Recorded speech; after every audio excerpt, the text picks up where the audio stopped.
beautiful handwriting. 2 months from now, you're going to be like, wait, does that say amoeba? No, anemia. These are not bad hemoglobin levels. Again, there's some interesting differences. We've been talking about the two poorest regions of the world being sub-Saharan Africa and South Asia, kind of throughout the first few weeks of the course. And I already mentioned that latrine coverage is better than Africa. Even though Africa's poor, in some ways they look better. Average HB among children in India is much lower than this.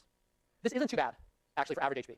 And so the fraction of kids who are severely anemic is very low in this population, like a couple percent of the sample. And there are different definitions of what constitutes anemia. It can be less than 100 grams per deciliter, it can be less than 110, it can be less than 90, but there isn't a ton of anemia in this area. This difference is not statistically significant. Again, it goes in the right direction. The kids in the treatment schools have slightly better HB, but it's not a statistically significant difference. Yeah. Oh yeah, so the height for age, this is what psychologists and nutritionists do. They look at things in height for age, they normalize things, just because if you're dealing like we are with a sample of kids from 6 years old to 16 years old, they have different sort of speeds of growth and different expected growth, et cetera. And so they always standardize it in this way. This is just what they do when they look at what they call anthropometric data, body measure data. Now, another thing I'm not presenting here, you might expect to see bigger effects among the younger kids. Like once you're 16, you're probably not going to grow as much as if you're 6. But you don't find very large differences across those groups. You find some height gains at different ages. I can't fully explain that, but it's not a very large effect. So there seems to be some effects at different ages. Yeah. Okay, can somebody answer that? Why are the averages negative? I mean, the difference is positive, but why are the averages negative? Does anybody know this literature? Yeah. Yeah, so the global standard for all these height for age measures, these anthropometric measures, they've changed it recently, but at the time, the global standard was a sample of healthy white American babies in Ohio. It's true, something like that. So it was like everybody around the globe was compared to this sample that some nutritionist had measured in the 50s and got the full distribution, and that became the standard. Now, there's actually now a much better global system where they have regional height for age. It's gotten a little bit better. So the average Kenyan kid was about 1 standard deviation smaller than the average American Ohio baby in the 1950s. Grass-fed, corn-fed baby, not grass-fed. Okay. Okay, I'm glad you guys got that one. Good. So, but you see the point estimate's positive, meaning there was a slight gain. But you see in low-income countries around the world these negative numbers, meaning sort of like wealthy, well-fed American kids were bigger than a lot of kids in low-income countries where there is some undernutrition. So that's the basic idea.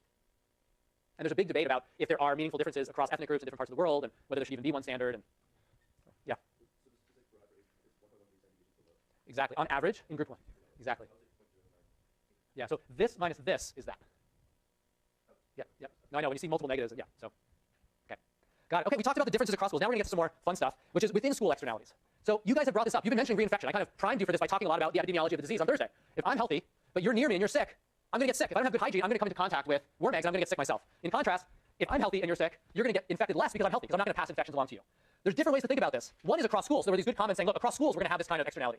But the most direct effect might be within school. I already mentioned some kids in the schools didn't get deworming drugs. So the question is, what happens to them? If I'm in a deworming community where 75% of the kids around me, where I live, are all getting treated, do I look healthier a year later? That's the question. And you'd think they would, because of these externalities. Okay? There's one big problem with point 2 here, within school externalities. The people who got treated and didn't get treated within the treatment schools were not randomized. They could be systematically different. So it isn't as nice a comparison as I'm going to show you for point 3 across schools. Because the cross-school effects, we know your school's assignment to treatment or control, groups 1, 2, or 3, that was randomized. So we're going to be more confident about point 3. But point 2 is already going to show us some pretty stark differences. And they're going to suggest that there are externalities. So let's talk about that. Before we do that, let's do a clicker question. And here is the question. And now just think through this. This is going to take some time. Please talk to your neighbor. If I really want to understand the impact, the real-world impact of what I'm going to call a mass deworming program, a program that's going to treat everybody in an area, what's the right comparison to think of in data like our data, where we have some treated schools and some not? Is it comparing the treated versus the untreated within a treatment school? Is that kind of the right comparison? Is that going to capture the full effect of a mass treatment program? That's A. B, the untreated in the treatment schools versus the untreated in the comparison schools. Is that going to capture the full effect of a mass treatment program? Or is it going to be the treated in the treatment schools versus the untreated in the, when I'm saying comparison, I mean the control schools? Or none of the above? Is it A, B, C, or D?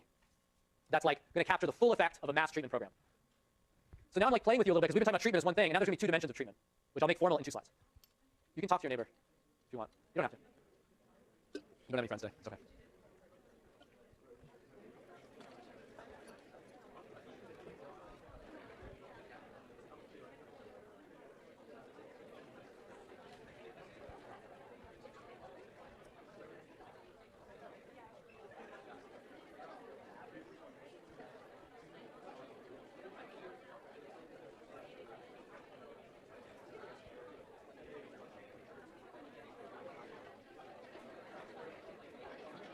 Okay, another 10 seconds.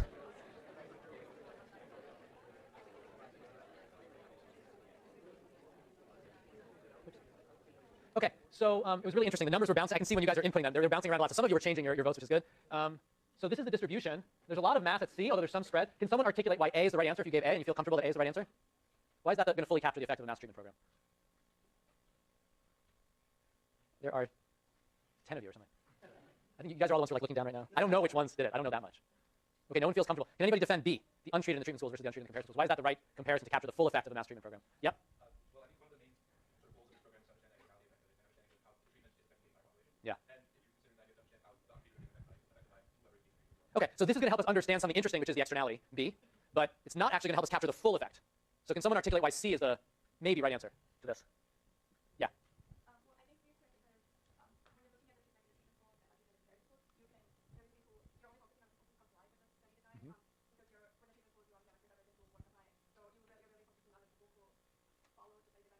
Mm-hmm. Okay, so that's I think that's getting us most of the way there, and that's a good discussion. Does anybody want to add to that? Yeah. Yeah.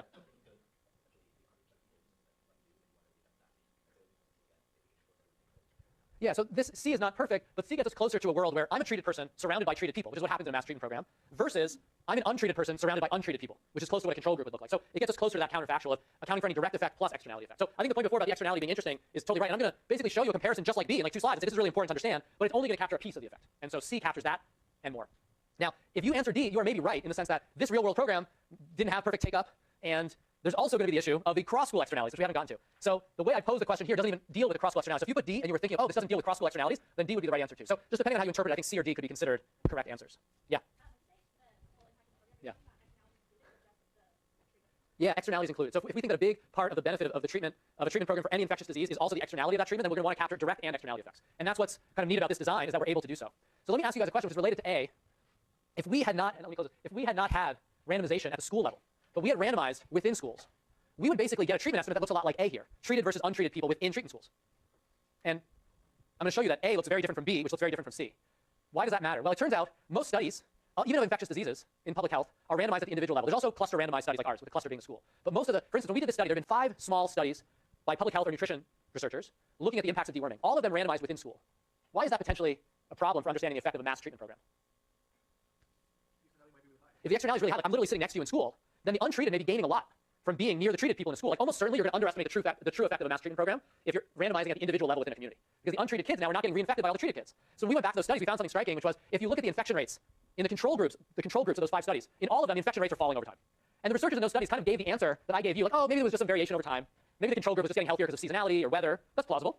But when you see it in like 5 out of 5 studies, you start saying, this control group's doing pretty well everywhere they're near treatment people. But none of the sort of the epidemiological literature, they kind of put that together. So let me show you some of these results to illustrate this point. Okay, so, sorry. Yeah. Yeah, so that's what I'll show you. Within the treated schools, we know who was actually treated in group 1 and who didn't get the drugs in group 1. Okay, so we have this data. And then we have the average in group 2. I showed you the 52%. So stare at those numbers. If there was no externality for the untreated in group 1, and let's leave aside the issue of selection into treatment just for a sec, what should the 34% look like? Sorry? Closer to 1, you're saying. Is that what you said? It would be higher, right? And in particular, with 0 externalities, and if we believe the randomization, maybe it would be like 52%. Like if I'm just totally unaffected by the treated people, maybe my infection rates would be like these control group guys. If we had only had the data on the treated and the untreated within the treatment schools, we would have said the treatment effect is 10%, right? But I just showed you it's about 25% between treatment schools and control schools. So basically, depending on which comparison you make, whether it's within school or across schools, you get very different estimates of what the treatment effect is. But there's this very plausible explanation for why it's smaller within schools, which is the externality effect. I'm going to show you a bunch of evidence on the externality effect today and Thursday. But this is a big deal because a lot of studies don't use cluster designs. They randomize at the individual level without thinking through cross-contamination. Now, in the case of infectious diseases, there's this obvious like biological contamination due to infected fecal matter. In the cases of other experiments, maybe people within a community influence each other in other ways. Like I give a loan to one person, they're the treatment person in my village, and I don't give a loan to the other person, they're the control person. Well, if the person I give a loan to then lends some money to the control guy, I've contaminated the experiment, basically. Or maybe I give some information to the treatment group. They can talk to the person in the control group. So whenever people are in close proximity and they're in different treatment groups, treatment and control, they can contaminate what we call contaminate treatment assignment, meaning infect each other, share money with each other, share information with each other, and all those things would mean probably the treatment minus control difference is probably smaller than it would be in a better designed experiment. Just something to keep in mind. I'm going to show you a bunch of experiments in the course of the term. So how can we do this with econometrics? Okay. I've now changed the regression I showed you before. It's exactly the regression I showed you before. Every term is exactly the same, except the blue term.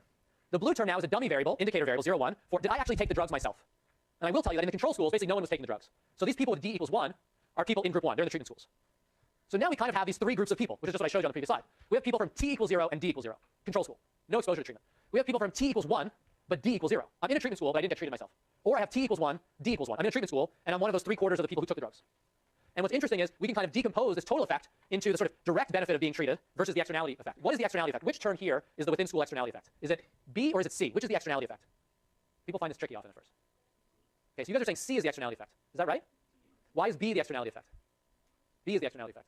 B is the effect for people. Sorry, go ahead. Because C is the effect for actually getting the treatment or having taken the more drugs. So that means B, the difference would be B for just being assigned but not. Is that what you were going to say, or do you want to expand on that? Okay. So if I'm in a treatment school and T equals 1, but I didn't take the drugs, D equals 0, I'm like an untreated person in a treatment school. So comparing me to an untreated person in a control school gives me the externality. Being near the treated people, but not being treated myself, the effect of that is B. The effect on top of that of getting the drug myself is C.